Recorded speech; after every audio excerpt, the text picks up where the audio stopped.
Hello, मैं सौरभ लोधी। इस video को देखने सुनने वालों को प्रणाम, सत श्री अकाल, नमस्ते। इस वीडियो में बात करेंगे भारत की कथित राजनीतिक सेक्युलरिज्म के बारे में। मैं स्पष्ट तौर पर और शुरुआत से ऐसा मानता हूं कि सेक्युलरिज्म भारत के साथ में एक सबसे बड़ा धोखा है। यदि आप भारत को शरिया स्टेट नहीं बना पा रहे हैं तो उसको सेक्युलर स्टेट बना दो। और मेरा अवलोकन ऐसा है कि भारत के इस्लामीकीकरण को संवैधानिक, राजनीतिक, न्यायिक भाषा में सेक्युलरिज्म कहा जाता है। जिनको विश्वास ना हो और जिनको ऐसा लगता है कि मैं गलत बोल रहा हूँ, तो आप खुद अवलोकन कीजिए कि भारत में जब कोई हिंदू त्यौहार आता है तो उस पर प्रतिबंध लगाने वाले किस राजनीतिक विचारधारा के होते हैं और वो किस बहाने से उसके ऊपर प्रतिबंध लगाने की मांग करते हैं। अब दूसरी चीज़ देखिए कि जब भारत में कोई हिंदू त्यौहार आता है, सनातन का कोई त्यौहार आता है, तो उस पर दिशा निर्देश जारी करवाने वाले, उस पर दिशा निर्देश जारी करने की मांग करने वाले किस राजनीतिक विचारधारा से आते हैं, अब वो देखिए। तीसरी चीज़ वो देखिए कि जब भारत में कोई हिंदू सनातनी त्योहार मनाया जाता है तो उसका विरोध करने वाले, उस त्योहार में शामिल होने वाले या उस उत्सव में शामिल होने वाले हिंदुओं पर हिंसक हमला करने वाले कौन से लोग हैं। आपको इन सब चीज़ों में जब आप ऑब्जर्वेशन करेंगे तो इन सब चीज़ों में एक ही चीज़ कॉमन दिखेगी और वो है सेक्युलरिज्म के नाम पर और मुस्लिमों के द्वारा ये चीज़ आपको दिखेगी। यदि आपने अभी देखा होगा कि पाकिस्तान में होली मनाने वाले हिंदू छात्रों के ऊपर मुस्लिमों ने विश्वविद्यालय में हमला कर दिया। यदि आपको थोड़े समय के पहले की बात याद होगी कि जेएनयू में एक प्रोपेगेंडा चलाया गया था कि हिंदू, फासिस्ट हिंदू, संघी हिंदू होली के गुब्बारों में वीर्य भरकर लड़कियों के ऊपर डाल रहे हैं। भाई, कितने लड़कों ने वीर्य निकालकर उन गुब्बारों में भरे होंगे, पहला तो सवाल वो होता है।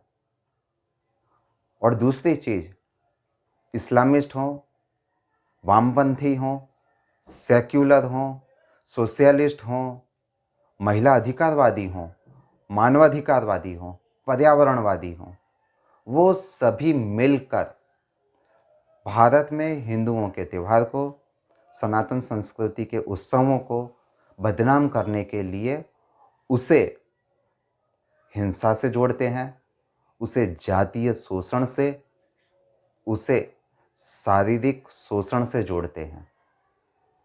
यदि आपको ऐसा लगता है तो आप देख लीजिए, कभी पशु अधिकार के नाम पर काम करने वाली संस्थाएं अपना ज्ञान पेलने आ जाती हैं। जैसे सियाट ने एक एड बनाई थी कि फटाके घर में चलाइए, रोड पर नहीं।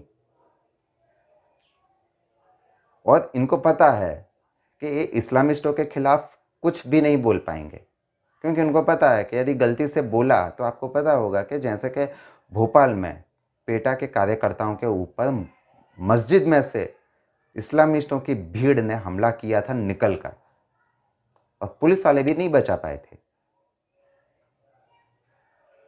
इनको फड़क है, इनको डर है इस्लामिस्टों के खिलाफ बोलने में। इनको पता है यदि गलती से इन्होंने बकरी ईद के ऊपर कुछ बोल दिया, लाउड स्पीकर के ऊपर अजान के ऊपर कुछ बोल दिया, रोड पर बनी हुई मज़ारों और कब्रों के खिलाफ कुछ बोल दिया, तो ना तो इनकी गर्दनें बचेंगी, ना तो इनकी अंदर वस्त्र बचेंगे। दोनों सुरक्षित नहीं रहेंगे। इसलिए सबसे सुरक्षित निशाना ढूंढते हैं और इनको निशान सिर्फ हिंदू मिलता है। इसलिए, और इनको ये भी पता है कि हिंदू प्रोटेस्ट नहीं करेगा। ज़्यादा से ज़्यादा मियाँ लॉर्ड की तरफ भागेगा। और मियाँ लॉर्ड को तो हम अपनी जेब में लेकर घूमते हैं। आपने देखा होगा कि मियाँ लॉर्डों ने जली कुट्टू के ऊपर अपना हुक्म सुना दिया, दही हांडी के ऊपर सुना दिया, दिवाली के ऊपर सुना दिया, होली के ऊपर सुना दिया, और यहाँ तक कि लोग शिवलिंग के ऊपर दूध चढ़ाने के ऊपर भी ज्ञान पीलते रहते हैं।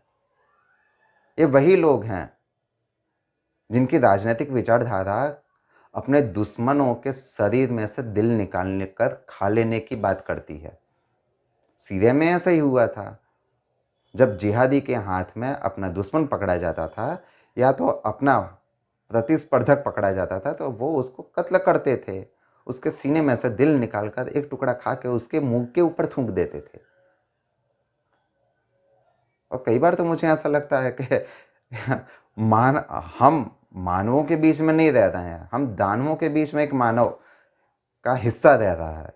जब मैं सेक्युलरिज्म के नाम पर जो चीज़ें सुनता हूँ, उनका विश्लेषण करता हूँ, तो ऐसा लगता है कि हर जगह मानव और दानव अपना अस्तित्व साथ साथ में लेकर चल रहे हैं, और दानव मानव के ऊपर हमला कर रहा है और दानव खुद को फिर बाद में पीड़ित भी बता देता है।